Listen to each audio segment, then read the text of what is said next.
Hello friends, it's David here, and today I want to do something a little bit different.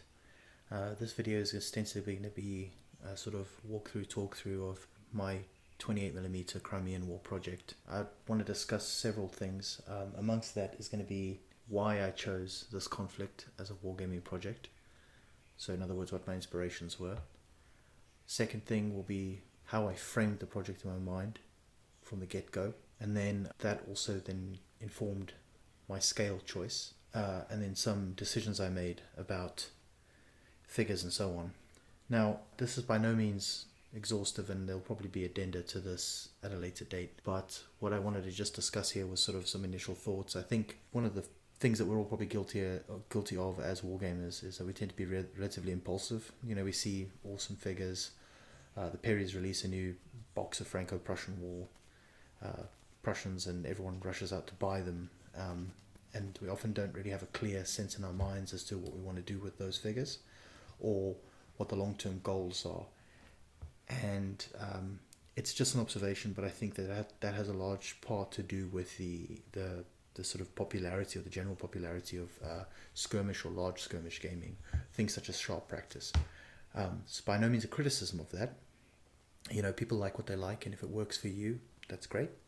But I think what happens inevitably, and I'm certainly guilty of this, is you see the Old Guard Grenadiers, they look really great. You buy a unit of those, you paint them up because they're Old Guard Grenadiers, and then of course you want to play with them. So then you think, well, I'm going to play with my Old Guard Grenadiers, but that's a relatively limiting choice in real terms. But then, we tend to kind of bend reality to meet what we have in order to play games, right? So that's when you then buy a unit of Hussars to go with your Old Guard Grenadiers, and then you buy an artillery piece, and there's very little form or thought behind it. It tends to be relatively haphazard, which is fine. Again, if your key tenets are simply to you know play, have fun, and you're not too hung up about accuracy and that sort of thing. But viewers of this channel will know that one of my petty perhaps is the right word, but one of my pet peeves is that sort of idea of the hastily assembled gang of men who then undertake a mission together. So you'd end up with like 8 figures from the old guard alongside 8 line, alongside 8 riflemen, voltigeur, plus an artillery piece and another 6 cavalrymen who've just stumbled along the battlefield, and a bunch of dragoons that join in, and then you fight your opponent's equally ridiculous mix of troops, which just don't really represent what you should see on the field. So this video goes some way for me to explain how I think these things through. And again, it's not a criticism of people who like to play the way I've just described. If that's what floats your boat, that's great, but for me, that's just not really my speed. I just want to show you kind of how I came to where I am now. So the reason I bring this up at this point is those who watch the channel will know that recently I've been on a bit of a spending spree, purchasing a lot of Crimean War stuff. So I wanted to talk about my thought process there and what was sitting behind it. At points, the video will come and go. I'm aware that staring at this page isn't particularly interesting, but you should see some action in a moment. By all means, of course, feel free to just listen in. If you're painting or something, there's no need to sit and stare at the screen. That's not an expectation on my part. Right, so let's get started. So for me, first and foremost, the Crimean War was never on my radar as a conflict that I thought about much. There's the very popular conception that it was kind of all about Charge of the Light Brigade and Florence Nightingale, and that's kind of where you learn about it. If you go to school or in the popular imagination. And I think that does it a disservice. But certainly one of the key points of the war was that it's incredibly, maybe the word vainglorious might apply, but as this painting here demonstrates, you can see this is the Scots Guards at the Alma, you see, and it's the absolute like high watermark of the Pax Britannia that sort of stretch the globe. And so this kind of idea that Britain was truly like the sort of the most civilized, greatest empire that ever existed on the planet. And of course, there's modern eyes look at it slightly differently, but there's something kind of appealing of the redcoats gathered around the colours that is relatively irresistible to me. so so the art behind it definitely is inspirational. And one of the nice things about it is, on the one hand, you still have the British very much in their Napoleonic style garb. This is a good example. Here we have some British cavalry fighting some Russian cavalry, and the difference in uniform is very very stark. The you'll see this as well, like in the figures and stuff like that. The Russians are very sort of dull and kind of monotone compared to the British, who look fabulous in their red coats or in their hussar pelisses and stuff like that. So like the war is very sort of visually striking. The war is also very notable for its absolute blunders from the get-go all the way through. I'm kind of knee-deep at the moment reading about the Battle of the Alma specifically, but also more broadly about the war as well. And one of the things I've observed there is just there's this constant harkening back to the fact that very few of the officers commanding at the Alma or in the Crimea in general were actually fit for purpose. Most of them were just generally not very good.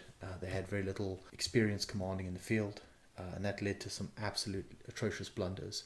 And the interesting thing is almost how universal that experience was on all sides. So in other words, it's not like just the British were bad, but the British, the French, the Russians were bad, and they were all bad in different ways and for different reasons.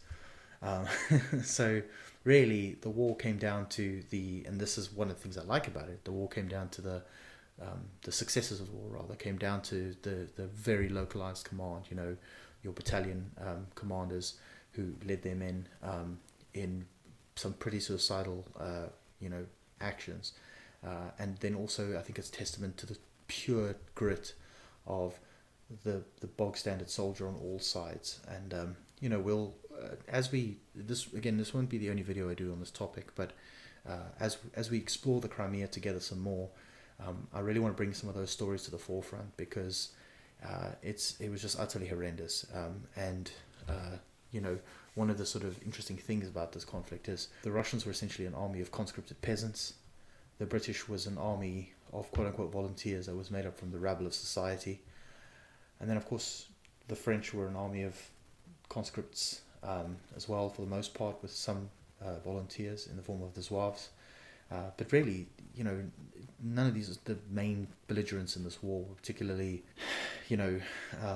sterling stuff in the sense of like the constituent pieces of their army, but really the actions that they undertook and the total beating that they took in many cases is actually quite astonishing. So, what are my inspirations? Well, first and foremost, the film, The Charge of the Light Brigade. So, first and foremost, the film, The Charge of the Light Brigade, is one of my favourite films of all time. It's aged, obviously, but I think it's wonderfully shot. I think the way the film is put together, the little animations that are interspersed throughout it are just absolutely fantastic. The film does a really good job as well of really encapsulating the fact that this was a war that the British public basically bullied the government into going into. And, the film makes a point of kind of highlighting some of those moments. The film also does a great job of, again, showing the absolute atrocious conditions that the average British soldier lived in, and how divorced their officers were really from their day-to-day, experience. And I think it does a really good job as well of like really showing some of the characters who really predominate, or at least on the British side, the conflict. So in many senses, when we think of the Crimean War, we don't necessarily think of the war in a sort of like political sense or in a sort of broader geopolitical sense, but what we tend to remember about the war, unlike say World War II, which was like the triumph of the free world over fascism, or the First World War, which is remembered as sort of a relatively, well, I wouldn't say remembered, but there's certainly an element of thought that goes into it being a total waste. It was a war that was basically just the expenditure of human life in vast quantities, to settle the score between old noble houses in Europe.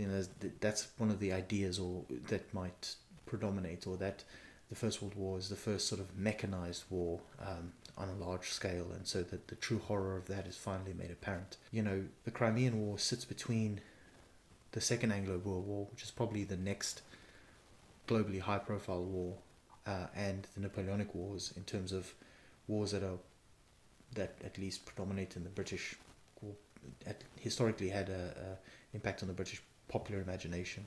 The Napoleonic Wars, because they were global, and then the Second Anglo-Boer War, because it was probably the first time that a colonial war was fought where there was a lot of doubt in the British mind as to the sort of virtue of that war, especially with what Lord Kitchener did to the Boer women and children in concentration camps, the large-scale scorched earth policy, the slaughtering of cattle, the burning of houses and all that kind of stuff, the building of blockhouses, armoured trains, all that stuff.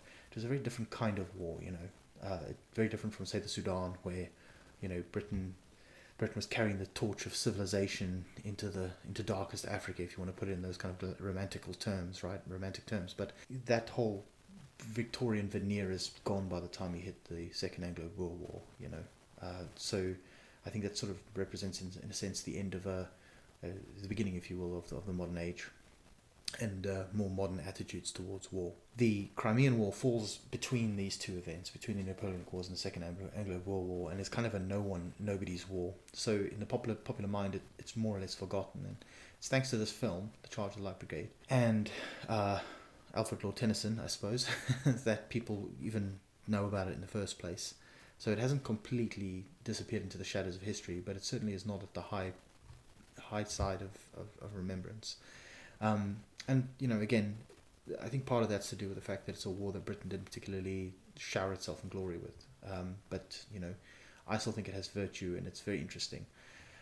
So for me, one of the immediate attractions was the actual cast, right? So the cast of characters, the dramatis personae who are going to provide the cast for our battlefield. So immediately I'm thinking about Lord Raglan, the commanding officer of the commander-in-chief of the whole force. I'm thinking about Lord Lucan, thinking about Lord Cardigan. There's obviously Captain Nolan, who's very important in the film. Arguably in history he's had his moment. And these characters all kind of swirl together on the British side, at least. And there's some other characters who are less well known perhaps, but Sir George Brown, for instance, the divisional commander of the Light Division, who I want to show you a clip of in a moment from the film. But I think there's a lot of really interesting personalities in this mix, and part of what I wanted to do was express that on the battlefield, on the tabletop. So that's what's one of my pieces of inspiration. So Charge of the Light Brigade, and again, we keep this in the back of our minds, the characters all the time. So I want to show you a quick clip, which is of shortly after the landings in the Crimea. It's the first battle, the Battle of the Alma, where the British come to grips with the Russians.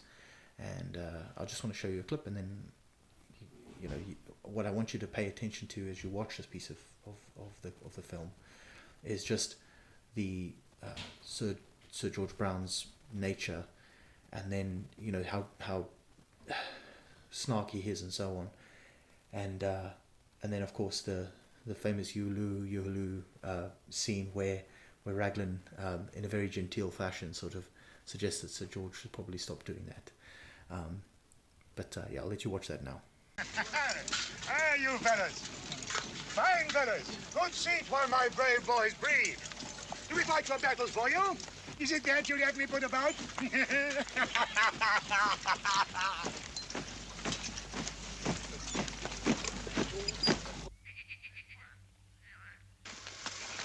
Watch your places! Hand your raising! And slash into them! Take from the drum and out of my lads! Yoo-halloo!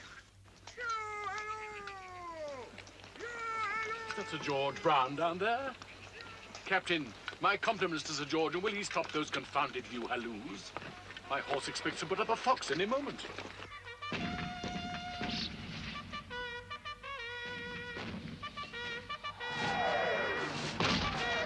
Okay, so again, we've just seen the clip from the sort of Battle of the Alma, the opening of the Battle of the Alma, and it's amazing how much the film does in that such a short little scene to really encapsulate that moment and the characters involved, right? So we've got Sir George Brown, who's just rather obnoxious in his approach with his troops, I suppose, having some banter with the cavalry lads, but he doesn't come. He sounds like a bit of a bully boy, and then there's a bit where his rousing words to his troops is basically to watch their positions, watch their dressings, and get stuck into the to the Russians, and then he gives this ludicrous yoo-hoo. And Sir George Brown was famously he had very poor eyesight as he got older and refused to wear any glasses or anything like that, and actually led to some tragic outcomes at the Alma.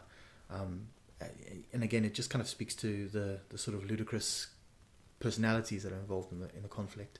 So I think the film does a really good job in a few seconds of really summing that up and giving us an impression of who Sir George Brown is, right?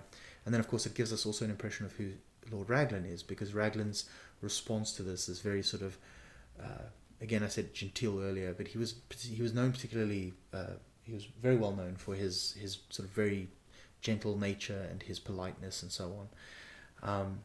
And again, that's sort of conveyed very well by the film. So, and then of course the other thing that the film does visually is it just really is striking. You see the redcoats, the Scots in their feathered bonnets and their kilts, and the cherry bums and hussars, in their on their horses and stuff, and it all looks rather dashing. So, like I said, it's a war that's it has all the pomp and glory in a kind of visual sense of the Napoleonic period, but it has like absolute imbeciles at the top leading these things, and I think that gives us as war gamers a lot of latitude to play with that, right?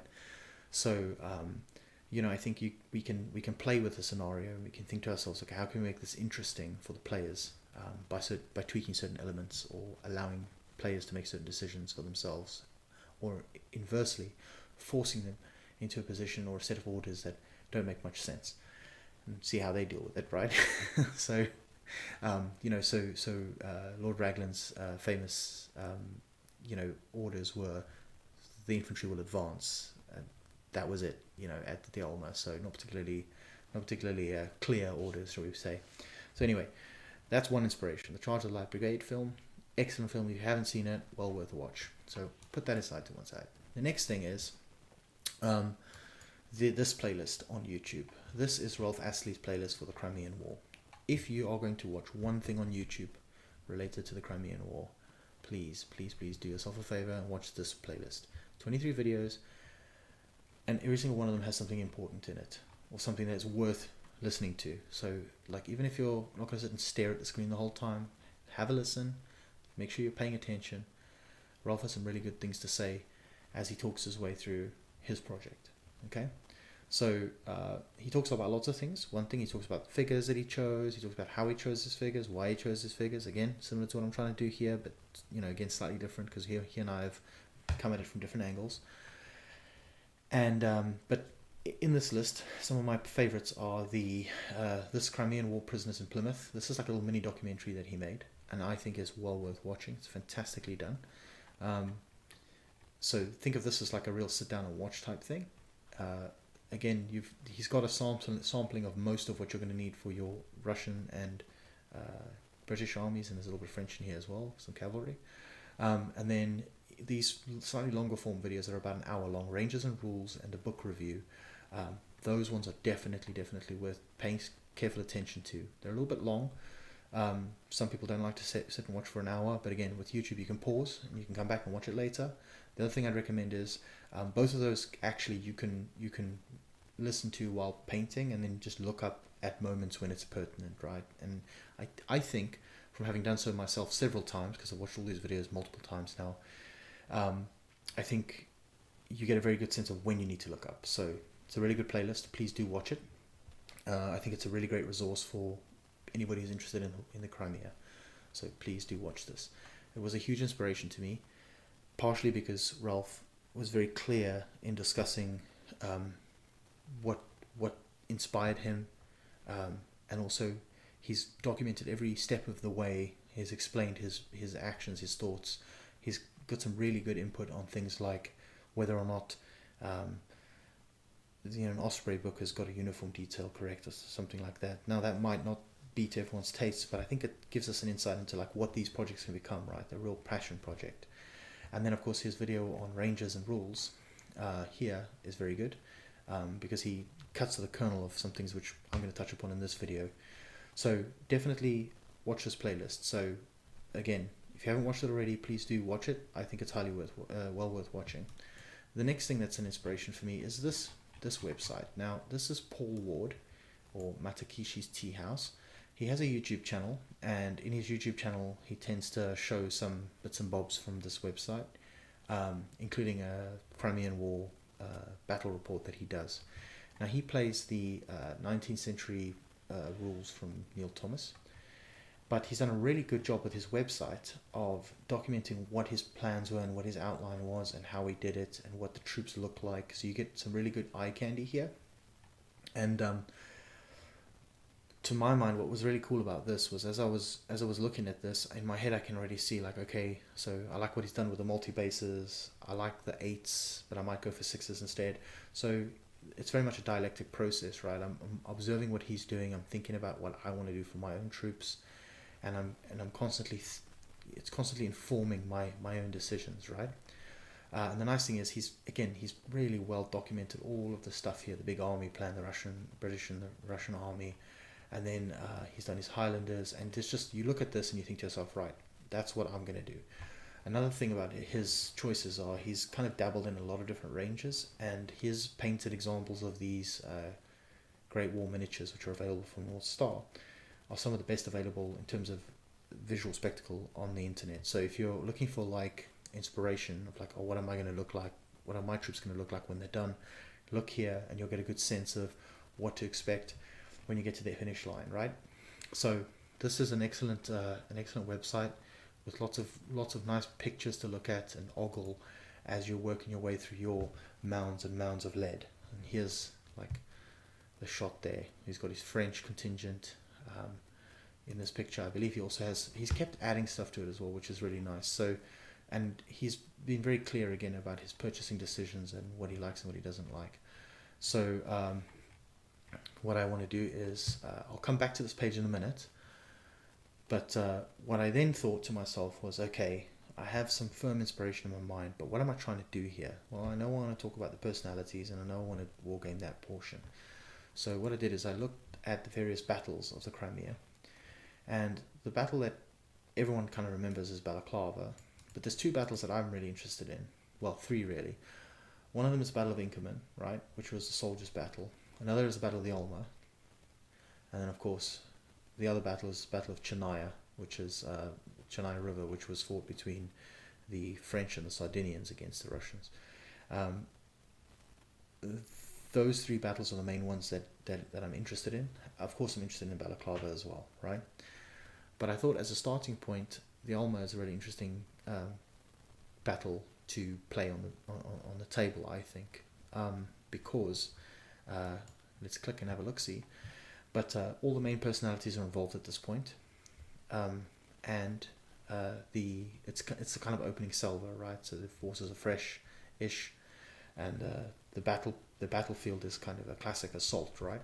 So, of course, lovely art to accompany all of this. There's the Coldstream Guards advancing towards the uphill against the Russians. So all the main characters are here. We've got our man Raglan over there, Prince Menshikov, the Russian commander-in-chief, the Marshal de Saint-Arnaud, who is the French commander who died shortly after this.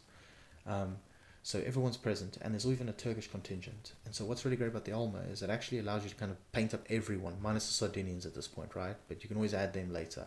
The point is you got the two main allies present in numbers, and then you've also got a nice Turkish contingent you can work on. And then again, like I said earlier, there's a lot of things you can play with in terms of the deployment and who did what and so on. So you might give your players the opportunity to do things a little bit differently, or you might constrain them. The other nice thing about it is that the order of battles on both sides are quite well documented for the Alma, which is nice. And again, the other thing as well is in terms of understanding the battle and how it unfolds, it's a bit clearer perhaps than, say, Inkerman, which was a bit of a meat grinder in the sense that forces were sort of committed sort of in a makeshift fashion.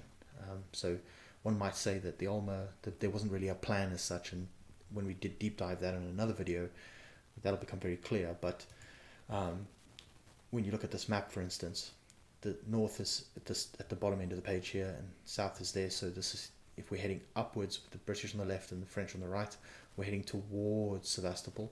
And on the right here, we've got the coastline, and we've got some ships, some French ships, I believe, on the coast here. So the nice thing about the battlefield is that it's split basically into two halves, right? There's a left sector and a right sector, looking at it from the Allied side. And the battle was also fought in phases. So there's sort of the initial French advance, then the British advance, then the French scaling of these rather steep cliffs over here, and then the British assault up towards the one of the redoubts up here. I always get confused which redoubt is which. I think the Great Redoubt's down here and the lesser redoubt's at the top, but I've probably got it wrong, because every single time I say it, it's always the wrong way around. But anyway, and then you have the light division assault up the hill, and then you have the 1st and 2nd divisions also assaulting up the hill. And again, strangely enough, cavalry does nothing, right? They kind of sit on the sidelines and watch. Again, there's a lot of opportunity here for what-if scenarios and so on. The other thing that's interesting about the battlefield is the topography is quite interesting. So you have the Alma River running through the center of the map, essentially. There are several fording places. It's not a very deep river, so it can be forded on foot. The French chose to use fords, or even there's some bridges here. They used I think there's a big bridge here, the main road. Maybe this is the main road here. No, it's this one. This is the main road. There's a wooden bridge here. So there's like lots of options for modeling the actual battlefield itself. And then interesting also is just the relief. So you see how coming in from the north, it slopes down towards the river, and then there's a very steep rise on the other side. Now the rise over here on this on the British side is about 10 feet, pretty sharply, and on the right side here towards the sea, that's actually even steeper than that. I'm not sure on the exact rise, but I know at certain points we're getting at 350 feet up, so it can be pretty high. So that means we're looking at a battlefield that isn't just a green cloth rolled over a table, right? It's going to have some features, some hills, and so on and so forth. So that kind of naturally lends it to being an interesting battlefield to construct and to work to. And the next thing that's interesting about it is, because the battle's split up into these pieces, it's actually quite nice from like a collection standpoint, because what we can do is we can just shave the battle in half and say, right, all we're going to do is focus on this part here on the left hand side. We're just focusing on the British versus the Russians. We can go even further than that and say we're just focusing on the light division's initial push up the hill, right? And then maybe we can add later on, we can add in some of the 1st Division stuff, and we can add more guns and so on. And likewise with the Russians, we can start by just doing this part here, and then we can add this part and this part. And you see what I'm saying, right? So we can think about this whole thing as modular. So from a planning perspective, what I decided to do from the get-go was, I knew I was going to do the British, right? Because we talked about characters earlier. So I wanted to focus largely on the British characters, because they're the ones who are most well documented, I guess, in the Anglophone world. So to that end, I decided, okay, I'm going to focus here on this side. And that means that I'm going to start by collecting a bunch of this stuff here, the light division moving up the hill, maybe some 2nd Division stuff, and some 1st Division stuff, because you've got to have the guards, right? You've got to have the Highlanders. It's going to look good. It's going to look fantastic on the table, and then you'll have all the guns that go with them. Now the question is, okay, do we get the 4th and the 3rd Divisions? Maybe, maybe not, who knows, right? We'll worry about that later, but for now what we want to focus on is this particular bit here, the drama that unfolds. And we can have all our main characters here. So we're going to have Sir George Brown, right, leading the light division there as the divisional commander. We're going to have the Duke of Cambridge leading the 1st Division, right? We're going to have Sir Colin Campbell leading the Highland Brigade in the same division as a brigadier. So we've got all these characters coming to the fore already. We're going to have Lord Raglan, right, potentially taking the guns up Telegraph Hill and starting to fire upon the Russians. So there's lots of like leeway here in terms of like how we put this thing together. And I've not said anything about the French for the moment, because for now our focus isn't there. We can worry about them at a later date, right? So initially we're just focusing here. So we basically want to look at whatever's left of this road here. Okay. Or let's say Telegraph Hill left. That's kind of where we want to look at for now. So that's kind of where the genesis of the project was for me. So I knew I wanted the characters. I knew the British characters would preponderate, and I also wanted to make sure that I had, a snapshot that I can work from, right? Because as I've said before in other videos, I'm a big fan of actually mimicking the organization that actually existed on the field. So in the British case, each division is 2 brigades, and each brigade is made up of 3 infantry regiments, which is a battalion apiece, right? And then their guns as well. And so that's a very discrete piece to collect, right? You know you're going to do 3 divisions per brigade, 2 brigades per division. That's 6 battalions per division, and that's not an insurmountable number. So we can start by collecting pieces, by doing a brigade at a time, potentially getting a brigade done. 3 units, and we're at a brigade with some guns. At a brigadier, that's a discrete unit done. So that's my thinking behind this. Now the Russians are slightly more cumbersome because they have these massive 4 battalion regiments, and their organization is a total mess. We won't deal with that too much today, but just suffice to say that the Russians didn't have a very well developed sense of like divisional or brigade command and control. It was just kind of the general would just grab what he needed and move it around, and that's one of the reasons why they were so poor in the field. The troops fought valiantly, but it was just a total disaster in many ways. So that's kind of the battle that I want to look at. So, and again, the images of the Alma are very famous in the artistic mind. My antecedent regiment, I was in the rifles, and so you've got the rifle brigade leading the way here. So I get a little shout out for my guys. My ancestor regiments are getting a shout out as well. So yes, visually it'll look really, really good. Okay, so that's the Alma that I wanted to talk about, and this website's been actually quite a useful sort of starting off point, just visually and also for the maps. And then what I've done is, as I've spoken about in previous videos, hobby update videos, I've got a bunch of books out from the library, all about the Alma, and I've been reading through them basically non-stop, getting lots of pictures of maps and so on, because that's kind of where my interest lies. Now, we then want to talk about ranges. So I decided to go 28mm. The reason I went for 28mm is because I don't have a space constraint that Ralph has, right? So he went for 18mm because he can't really put on massive battles. He doesn't have the space, and I understand that. When I lived in the UK, that was true for me as well. However, what I'm going to do is, at this point of the video, I'm just going to intersperse some pictures of games that I've done with my club here in North America. So I'm in the US, right, but the club I play with is in Canada. So we get together every week, and then every 6 months or so, we put together a big game. So one year we did Leipzig, another year, like this year, we did this June, we did D-Day. And so even though I wasn't able to be at the D-Day game itself, I still have the pictures from it. But in the run-up to it, we did play testing, so we would do like a single beach and that kind of thing. So my natural taste is towards that kind of big battle, right? The big, gorgeous-looking table. And the other thing as well is that if we, as a club, or even just myself, if I work on a project like this, the nice thing about it is that I could take this game and I could put it on at various places, right? So I could take it to shows or whatever, or I could put it on for my club. We could do like a day refight of it, that kind of thing. So you can see like the what I'm playing with in terms of the tool set's slightly different from Ralph's, and that's fine, because obviously we're different people, we live in different places, and our context is different.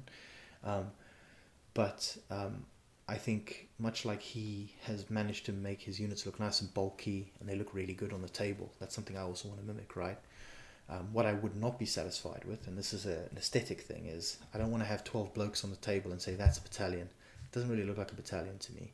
Sometimes it gets even sillier, and you'll have 9 guys in a unit, 3 bases of 3, and that's a unit. And I understand where that thinking comes from and why it might be necessary in some cases. It just doesn't look right to me. So I knew I wanted to aim for like units of 24-ish.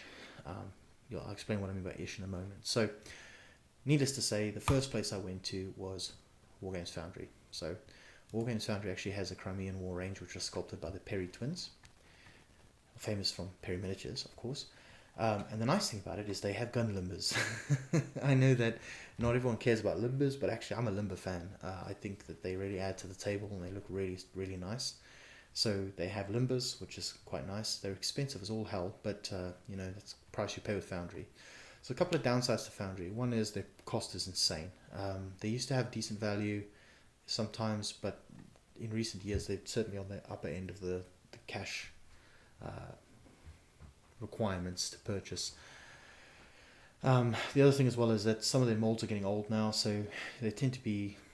It depends on the range again. It depends on the actual pack, because like I bought this Lord Raglan and staff pack and very little flash on there, and that's likely because not so many of these have been sold, right? You only buy one of these typically, so you're not cranking out tons of them. But what I thought I would do is I really wanted to use some of these, but really my main emphasis, and this is largely due to Paul Ward and Matakishi's Tea House, would be Great War miniatures, which I'll just show you here. So one of the reasons for that is I like Great War's World War One range. I actually have some of these. Massive fan. Beautiful figures. So I thought, okay, they're a good fit for me because I like the style, right? Because, and it's been said before, so I'll just kind of recapitulate quickly. It's not just about scale. It's not just about do the men look right, the right heights and stuff and so on. It's also about like the style of the figures, right? And I'll once I have a bit more painted up, I will do some side-by-side comparison to kind of highlight what I'm describing now. But just to be clear, I think it's important that you have to find a range that you actually like the figures of, right? So I really like the way that these Great War figures look. Now, these aren't painted examples here on the website, but that's a good thing because, well, that's not a bad thing, because we've got Paul's work here where we can say like, well, that's what it looks like largely, okay? So if we want to get some more detailed looks of what it's going to look like with some paint on it, we can get all of that answered for us by looking at his page, basically. So jumping back to Great War, the other thing I looked at, so what I needed was a range that was relatively complete. And this is something Ralph talked about, right? There's a lot of ranges out there for the quote-unquote Crimea, but they're incredibly limited in what they offer. And we'll see some of those in a minute. One of the nice things about the range for Great War is it's relatively exhaustive. I'd say exhaustive. It's relatively well fleshed out. So, for instance, if first of all, they do regimental deals, which means basically you get 24 figures and you save a couple of bucks per set, right? And you get a command pack, you get one pack of flank company of 6 men, and then you get 2 center company packs, right? So it's total 24. But you save a little bit off the total price if you had bought the packs individually, and that makes buying things a little bit cheaper, which is always good, right? Because we want to be mindful of cost. So that's one thing. But the other thing that's quite nice about this range is the fact that it's got everything you need for the most part. So you've got British in Shakos, you've got them in forage caps, you've got them firing, you've got them marching. My preference is for marching troops or advancing troops. I'm not a huge fan of figures that are firing because they tend to take up a lot of horizontal space, and they also tend to be a bit of a bugger to rank up. So I will be limited in how many of the firing figures I use. They've got Coldstream Guards. They've got packs for the Coldstream, the Grenadier Guards, and the Scots Fusilier Guards. All different, right? Now, their headdress was slightly different. But also, and this is kind of one of the things I'm keen on, the command packs are all different slightly. The Grenadier Guard command pack, which is this one here, actually has a sapper with an axe and an apron, right? Now, the other packs don't have that. So I kind of like the fact that they're even a little bit different within. There are a few novelty pieces as well, like the Guard Officer with a cup of tea. Another little shout out to the movie here. That is a black bottle, and you are drinking porter from it. Champagne only. Which is the Tea Time Tommy Atkins, with a bottle of porter behind his back. Which again, it's a nice little novelty piece to have, And the key thing with wargaming is we've got to keep it fun, right? It's not a chore. They've got Highlanders.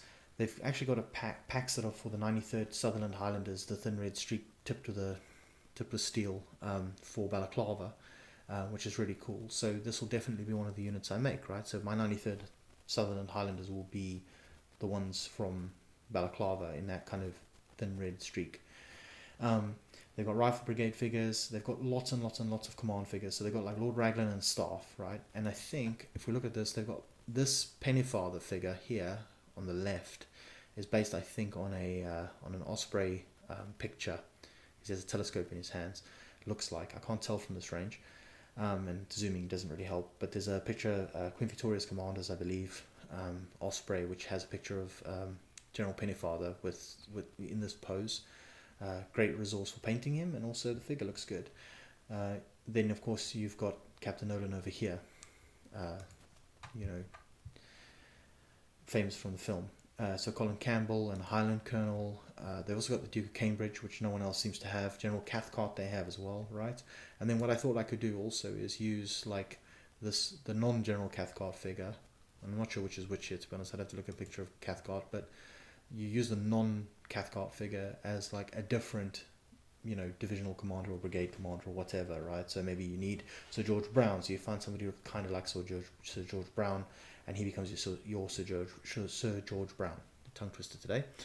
And then there's some casualty figures, which I always like for like marking shock on units and stuff. And then there's various other bits and bobs. They've even got figures in greatcoats. So forage caps with greatcoats, and this is kind of slightly later, so it'll be your kind of Inkerman type moments, right? Okay, so we talked about that. Then it starts kind of the wheels start coming off it. So you get Lancers, which look quite good. Hussar Command, fantastic, but no actual Hussar pack. So you can see here that they skip a code. So they go from CBC 03 to CBC 05. So there's supposed to be a CBC 04, but it's just not there. Now, I don't know if this is an oversight on the website or what it is. I will contact North Star and ask them before I order my Hussars. But here's the good news, right? If I go here and I look under the British range at Warlord, at Wargames Foundry, right? I can get Hussars here, so I don't need to worry about it. There are Hussar packs, which are here. There you go. Command, you got them, you know, swords up, swords forward. Fantastic, right? So you can see how like any deficiencies in a range at 28mm can be kind of worked out by getting, say, your gun limbers from Wargames Foundry, the bulk of the troops from Great War Miniatures, and then filling out any gaps with bits and pieces from here or there. Now, the key thing is we probably can't put them in the same unit together. I've not seen the figure side by side yet. When I do, I'll report back on that. But the main thing to understand is that we should be able to put together an army that looks good en masse, with the units sorted into their manufacturers as units without having to do too much mixing and matching that looks silly. So as you can see here, the Great War figures do a good job of providing us with the bulk of what we need. The only thing that seems to be a gap, and this seems to be true for everyone, is the French. No one seems to do any like French mounted command figures. No one does like generals or brigadiers or anything for them. So there's pretty extensive like ranges of guys on foot. There just isn't much cavalry here. There's no like chasseurs d'Afrique or anything like that, which I thought was a bit of an oversight.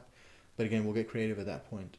We'll probably use like either Perry chasseurs d'Afrique from the Franco-Prussian range, or we can use the Franco-Prussian range from Wargames Foundry and use those chasseurs d'Afrique. And they might not look perfect, right? But they look close enough for government work in that respect.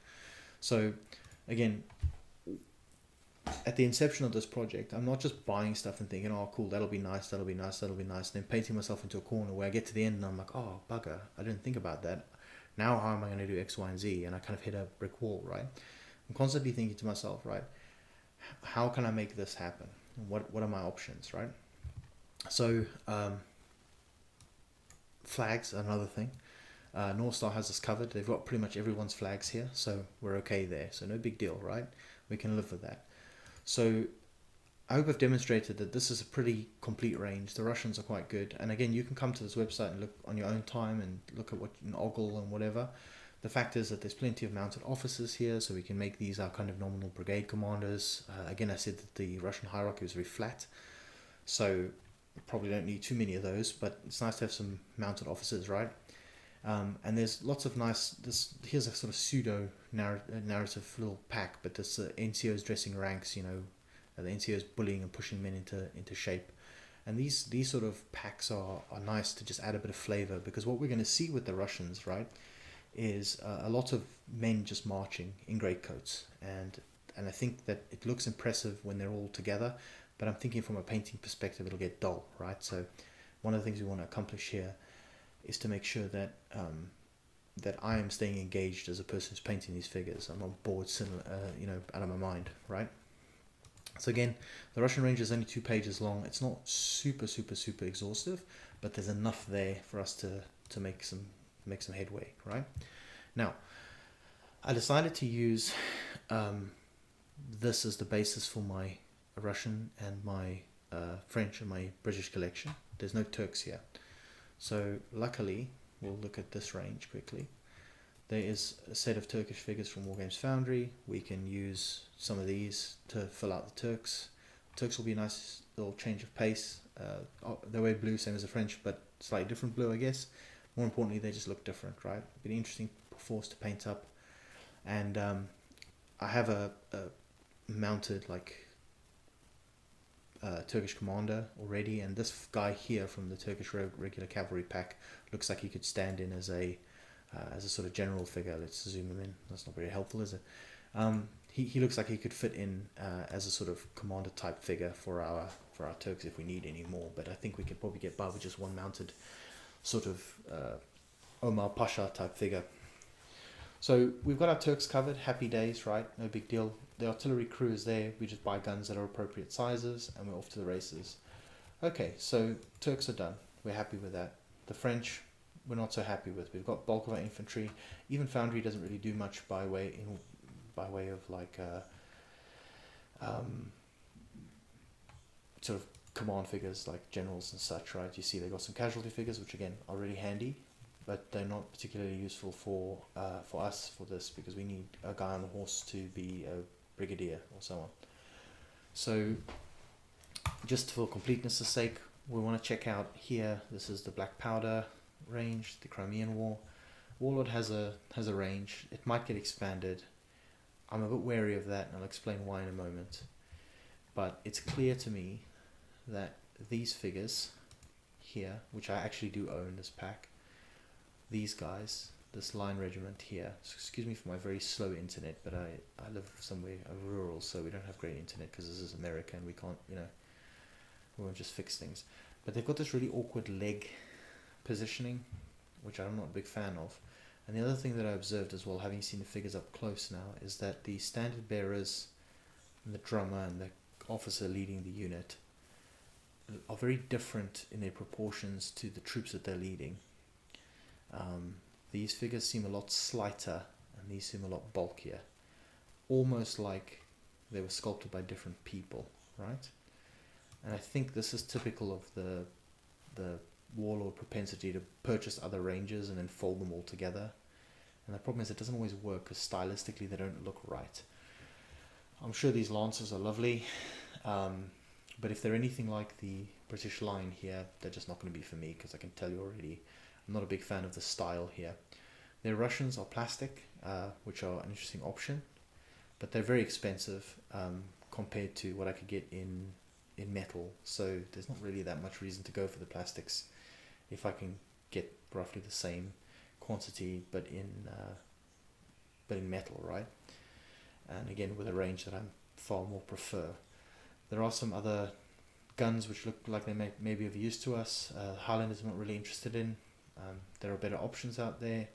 The casualty figures look good. Not sure if I'll buy them or need them for anything, but they do look interesting. And then you get a British colonel, and it's just a colonel. There's not much really to say about him. It's not an overly interesting figure. I'm not sure if it's necessarily worth the purchase, but we'll see, right? As we go on, like maybe we decide that this is a figure that we want to add to the collection. I don't know. We'll see when we get there. All right. So Warlord was a bit of a washout for me. Again, the style of the sculpting doesn't really go with my personal aesthetic tastes, so it's not likely going to be a range that I use much. I know Ralph said recently that they're bringing out a Crimean supplement. That's likely to mean that they're going to want to bring out some more figures for the range and expand it somewhat. If they do, I'll have a look at it, but I'm not holding my breath. I'm not a huge fan of the way that Warlord figures are sculpted. They don't really, again, they don't fit my style. Again, and that's fine, right? People like what they like. I'm sure somebody else out there is going to say, these are fantastic figures, they really like them. That's great. If you like them, good for you. They're just not for me. That's the key thing. Alright. Then I was digging around on the internet trying to find some more options, and I found this guy out. This is Evil Miniatures. and he does some 28mm British line, and he's got a command pack, and he's got center companies, and he's got flank companies. It's a very limited range, but these dragoons look quite nice. The command don't have standards because they're not supposed to for the Crimea. And the other thing that you just can't beat here is price, right? 25 quid for 24 figures, because you get a command pack, you get a center company pack, and two center company packs and a flank company pack. So same as you would at North Star, but a damn sight cheaper.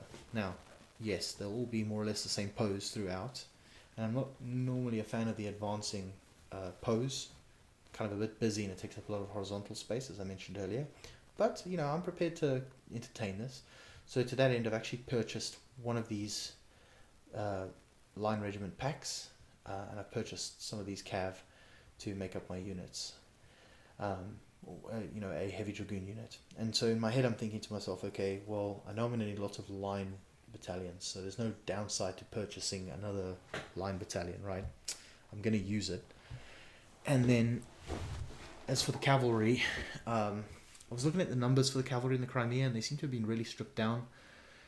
So what I've decided to do is go with units of 6 for the moment. So I just bought like 1 command pack and 2 regular packs. And I'm probably going to stick with 6s, because that's another thing we have to bear in mind when we purchase these things, is the numbers that come in a pack. So Great War comes in packs of 6, right? And if you think about battalions being 24, 6 is a good number for that. A 6 figures of 6 packs of 6 figures, sorry, are a good fit, because it's a multiple that fits into 24. Packs of 8 work as well, because again, 8 goes into 24 easily. And if it was, as long as it's a multiple thereof, it's fine, because you're not wasting too many figures. So kind of that works out for me. Now, one thing I haven't decided upon is this same Ebol website. He actually does a 32 figure Crimean Russian infantry regiment, and you get 32 figures for 18 quid. I've ordered it. If it comes, happy days. If it doesn't come and he tells me, sorry, these prices are wrong, you owe me money, I'll let you know. But again, when I said earlier that the Russian regiments are made up of 4 battalions apiece on the field, you know, we're looking at some pretty bulky blocks of troops that need to be painted up and done. So, you know, for under £100, you can easily do your Russian contingent or Russian regiment really, or 4 battalions, and that's actually great value when you think about it. So, and again, guys in a great coat are guys in great coats. As long as they're clean and they're easy to paint up, that'll work for me. So I've ordered one of these packs to try out and see if I like them, and if I like Ebol miniatures, I will buy more. Again, I'm open to anything. I want to also see how they rank up, well, not rank up, but I want to see how they sit next to the Great War figures, if they're roughly in the same scale. Maybe they're more in the same mold as the Foundry stuff, right? So that's going to be another piece that we have to look at when the figures are actually here. Again, if they don't really fit in, it's not the end of the world if their scale is a bit off. We'll just keep them separate, yeah? So anyway, very limited range, this one, but it provides us with stuff that we need in bulk anyway. So potentially, as long as it gels nicely with the rest of the army, it's a good potential in terms of you know, bulking things out. And then I want to talk a bit more about Foundry for a moment. So I said the Foundry range is quite extensive. One of the things that puts me off it slightly is I want to show you this.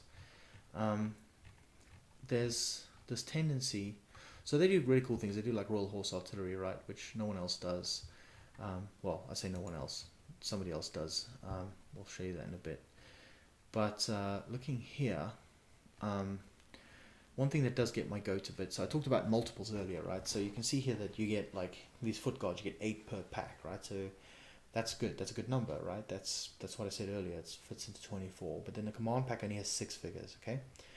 Now, that's not a problem for me, really, because I'm thinking to myself, okay, right, so if we buy 2 packs of these, so that gets us up to 16, and then we buy another pack of 6, 22. 22 is close enough to 24. Hell, I'm even prepared to go down to 20, right, if I have to. The problem is you get a lot of, like, multiples here, so you get the same figure twice, the same drummer twice, you get the same officer twice, you get the same standard bearer twice, and that's something that kind of irritates me, right? You know your British regiments are going to have 2 flag bearers or 2 ensigns. And this kind of means that you're going to end up with odds and sods. And that really gets my goat, right? Because if they sold me a pack that just had one of each of these figures and it was 3 figures in a pack, fine. But now I feel compelled, like, okay, well, if I'm going to buy this, that's actually 2 units of foot guards. But I know that, well, it doesn't really matter. It's a moot point here because I'm going to use the Great Wall figures. But let's say I was using the Foundry range exclusively. That then creates an issue where your ratios that you have to purchase figures in becomes interesting, because let's say you have the three guard regiments, right? Well, you need to buy at least 2 of these packs, but you're going to be left with 3 spares at the end, and you're not going to have enough standard bearers. So I don't know. That's kind of one of my bugbears, right? So what I looked at here, for instance, was I said, okay, well, I know I'm gonna do at least one battalion of Highlanders from Foundry. It's going to be, I've already ordered them. It's these ones here, the sort of advancing ones. And then I bought one of these command packs. But I thought to myself, okay, I've got Piper, Drummer, what looks like it looks like an ensign or an officer, and then what looks like an ensign or an officer, not clear. Those are the uniques, and then you end up with 2 spares. I pop these spares off and I can use them with Sir Colin Campbell or something, right, on a brigadier base or whatever. But I know I'm going to need, probably just a Piper.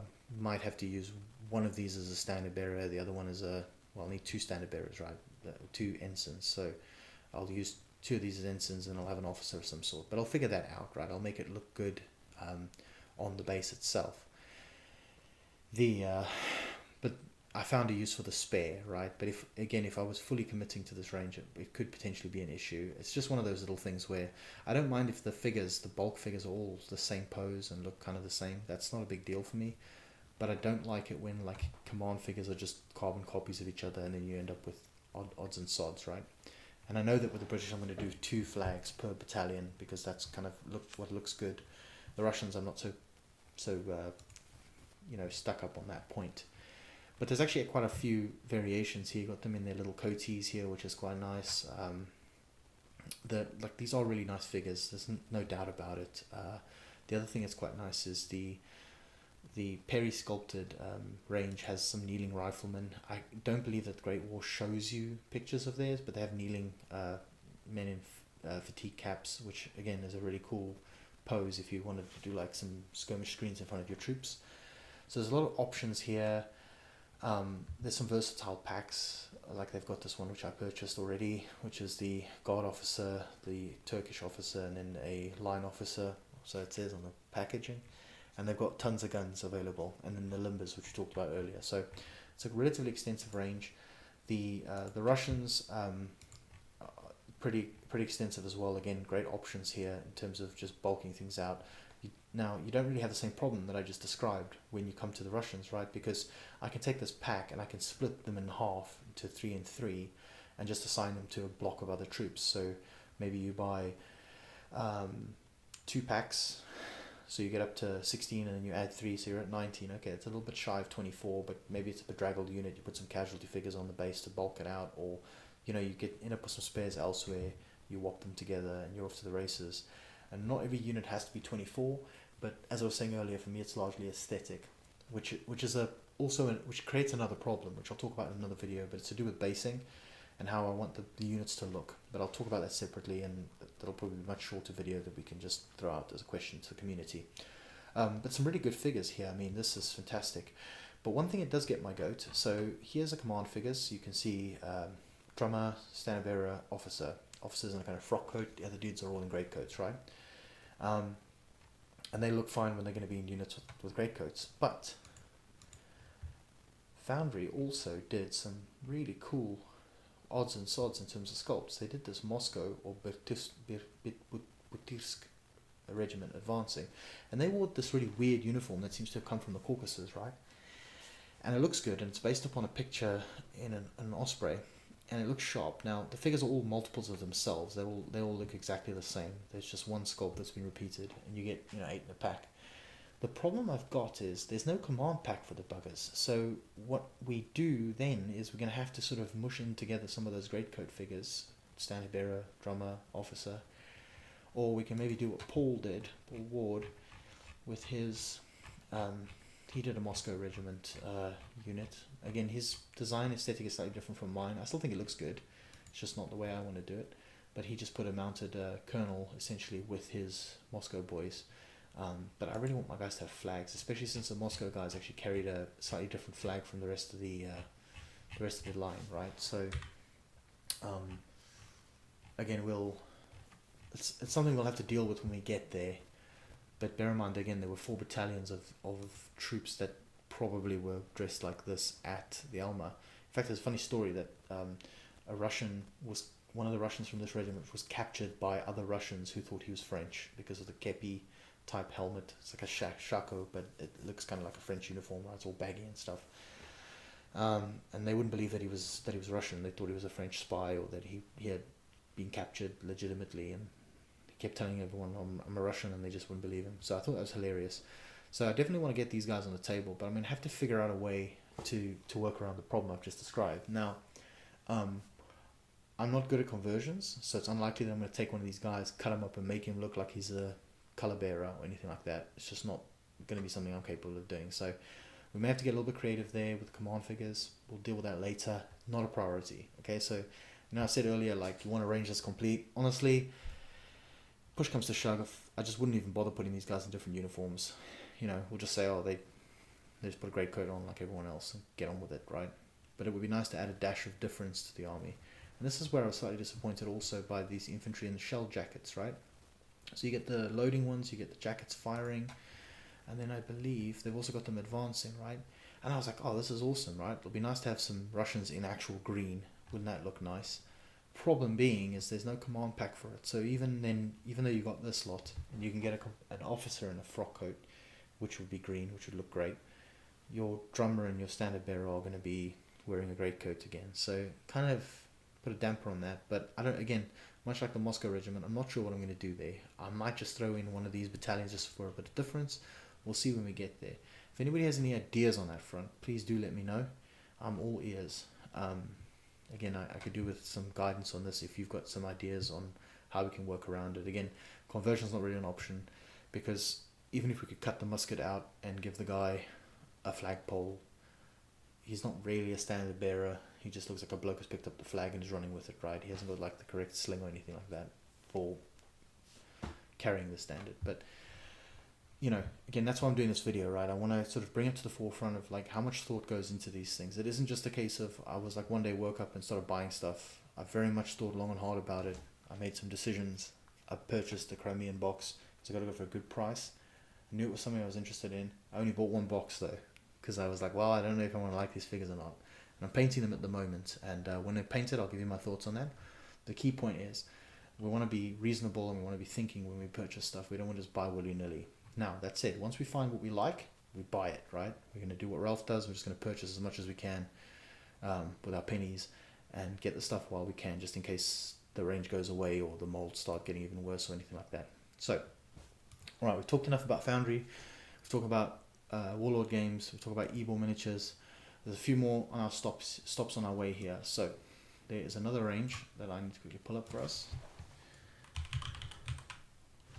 which is Britannia miniatures. Okay, and I believe Ralph talked about these on his video. And I wanted to talk about Britannia miniatures because there's some interesting stuff in this range. 28mm, and there is a Crimea range. 164 packs, right, products. It's quite a lot when you think about it. Now, Paul Ward, his inspiration for the project in the first place was actually this Britannia pack. This is what they looked like when he just put a base coated them. And they're kind of trollish looking. They look a bit cartoonish. I actually don't dislike the style, I will say that. And they look quite decent once they're painted up. So this is horse artillery, right? And they look pretty good, I thought. Like, going from this, the sort of pre-work to the post-work, it looks pretty good to me. So I'm not totally put off by the Britannia figures. I wouldn't put them in the same vicinity or in the same unit necessarily as anything else. And I say that, but I mean, I guess until I see them in person, who knows, right? But they've got things like mounted officers for their artillery and so forth. They've got sailors. A lot of other people do sailors and so on. But the key point is that it's an option, right? And looking at this range in particular, they've got some options here. They've got Raglan in his little hat that no one else seems to have done. General Airy on a horse this time. This staff officer in a forage cap, which we could use for multiple people, right? We could use him as, give him a name and we could say that he's, Brigadier so-and-so or whatever, or Lieutenant General or whatever, or Major General. But interestingly, what we could do also is, you see you've got like a staff officer with sword, these unnamed ones, got a big beard. All we have to do is find a picture of someone, because remember, this was one of the first photographed wars, who looks roughly the same, and just that's who it becomes. And interestingly, Lord Lucan here, who looks a bit trollish in this picture, doesn't necessarily have to be my Lord Lucan, because what I could do, again, is I could use Lord Lucan from the Great War Miniatures range, and then this could be Sir George Brown, for example, right? Because Sir George Brown actually looks quite a lot like Lucan when you look at him, sort of, at least in the film, right? So we could possibly pass him off as Sir George Brown, or maybe we do some head swaps. I'm not a big converter, but a head swap's probably not beyond my skill. They've also got General Scarlet, which no one else seems to make. So for the Heavy Brigade, if I ever come around to doing something like that, they've got General Scarlet, and he doesn't have his plume fitted, which is correct, I believe. I'm not sure if this is all correct, though. I know Ralph did a nice video all about his helmet, so I'll leave that up to him to comment on that. But again, figures don't look that great, but when you're dealing with where you have to fill in little gaps, I think a decent paint job could make up for some of the deficiencies in the figure itself. Again, the French, there's a paucity here of the French. I think they might have a mounted officer. Here we go. And that's it, really. Again, that slightly bridges our gap, so we might be able to swing that as like a brigadier or something. Not quite sure. We'll see how we deal with it when we get there. Then they've got there was one more thing I wanted to show you, which is this. Yes, here we go. So this is helmets and greatcoats, caps and greatcoats. There's none of them in shell jackets, but they do have Caucasian line, and this is interesting. So apparently this is what they wore in the Caucasus. Yeah, probably not going to get these, because I don't think that they would have worn this kit in the Crimea, but it's an option. If I'm wrong about that and I need a unit, I know where to find them. Okay, so that's Britannia Miniatures, definitely an option. Now, I talked about earlier about how there might be gaps, right? We talked about how, what if we don't have enough, what if we don't have French command figures or whatever? And that's where I started getting even more creative. So this is Irregular Miniatures. They do a 28mm range, and they have Italian Wars of Unification, the Franco-Austrian, Austro-Prussian, and Franco-Prussian Wars. And they have bits and pieces. So these are like Italian infantry. I'll probably, for Sardinians, if I ever get around to that, I'll probably use either Foundry or Great War Miniatures. I don't think I need to use these. But what is cool is they do actually have, they have some Bersaglieri, but also I found that Gringos 40 does some Bersaglieri from the, from the Garibaldi's War. Now, obviously not exactly good, perfect for time, but actually could probably work. The uniform appears to be much the same, so you could probably swing it and use these guys for the Bersaglieri if we ever get to that. Again, this is just me sort of thinking in the future potential, if there's going to be a gap, right? How do we work around it? So there's Bersaglieri here, the ones I just showed you. There's also once we scroll further down, there are some officer type figures here. So like this IWG-7, which is a guide cavalry holding a pistol. No, that's not the figure I'm thinking about. There's a mounted general here. There we go. There's a mounted general figure, IFU-28, which we could potentially use. So there are some little bits and pieces that we can fill in as and when required. And we just got to a little bit kind of look a bit laterally and think, okay, well, maybe we use something from the Wars of Reunification, but anything from the sort of Second French Empire might work. So that's Irregular Miniatures. I talked about Bersaglieri here, and again, there might be, I think under the Garibaldi's War, there might even be a, I can't remember, but there was a, hang on, it might be in a different range. I think it's this one. This is Sciacco 64, which is a figure range from Italy, and there is a papal personality figure, which we might be able to use when it loads. Sorry, my internet's really slow, so just bear with me. So I don't upload as much as I'd like because it takes forever. But yeah, there's several figures here that we could probably use, you know, with a bit of imagination and the correct paint job as French mounted officers, because they've got the kepi and they've got a coat that looks kind of right. I think also under the Bourbon army there is a personality generals.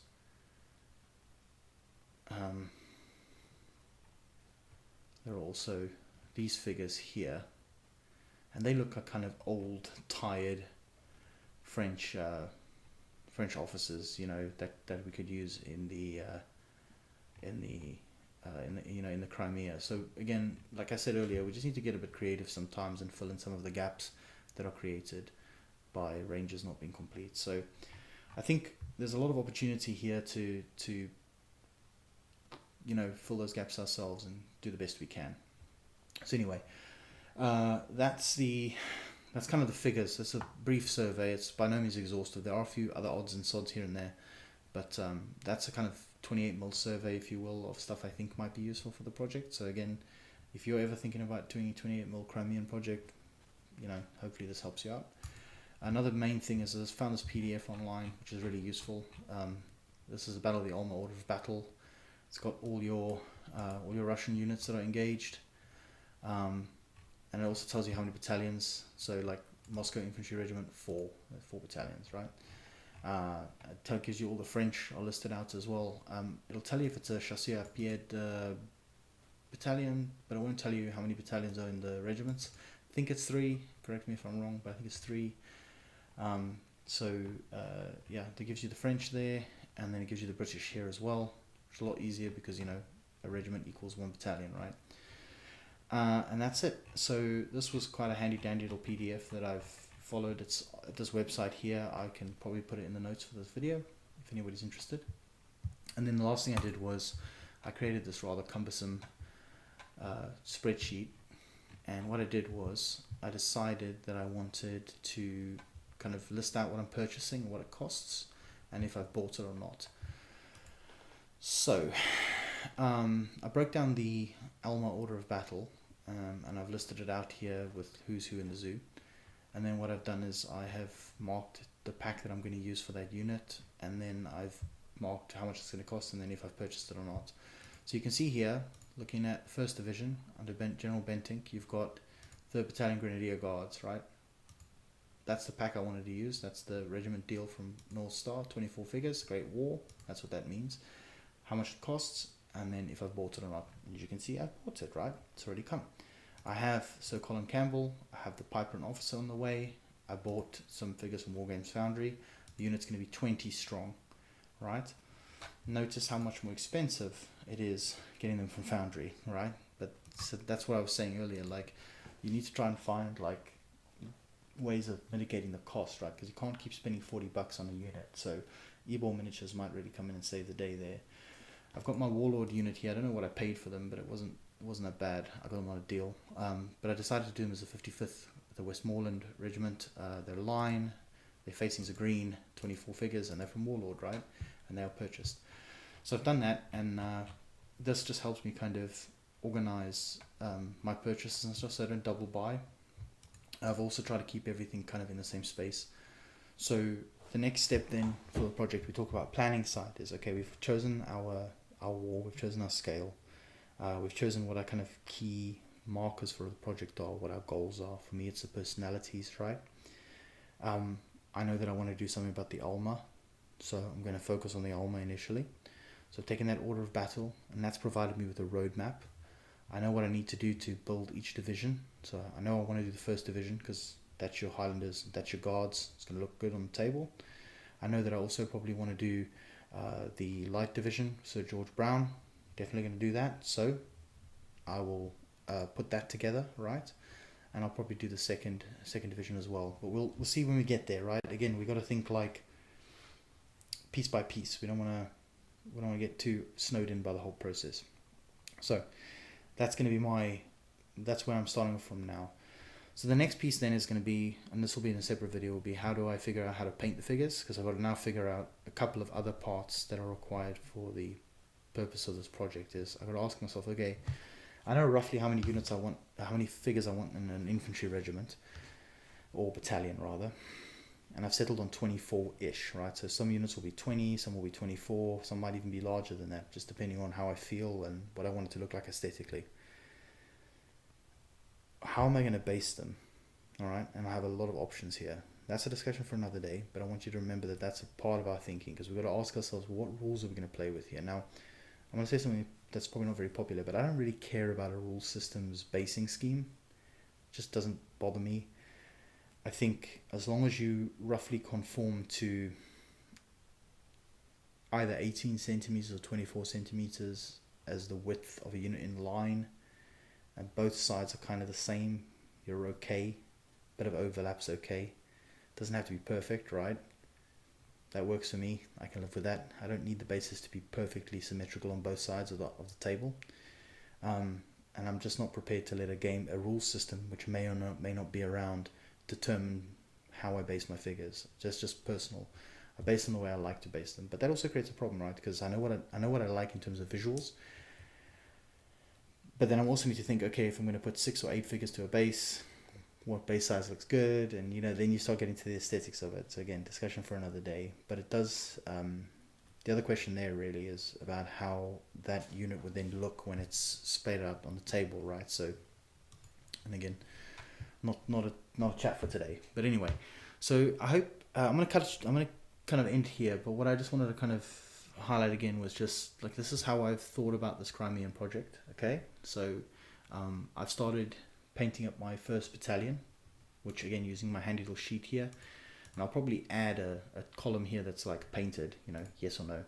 But I've already started painting up the Westmoreland. I've ordered their flags from North Star. I have the figures which I got from Warlord some time ago from my French shop in Canada, so I'm painting those up right now. I've done the first infantry figures actually complete end to end as my guide, so I know what colors I'm using and so on. Very, very comfortable with where I am with the way that the figure is looking, okay? So that my aesthetics are pleased, right? I'm looking at it and I'm thinking, okay, I can do this like 1,000 times, right? Without too much hassle. And I found a method that I think paints up relatively quickly. So that's where we are today, okay? So I'll leave you with this on that topic, and I'll say to you that there'll probably be another video coming at some point, which is going to be more about how I developed my paint recipe for this. And then probably also some thoughts about the basing and all that kind of stuff. But that's a chat for another day. So for now, I'll say thank you for watching. I hope this has been a relatively long video, but I hope it's kept you company while you've been painting. And hopefully it makes sense. If you have any comments or if you have any thoughts, please do share. Always listening and willing to take feedback.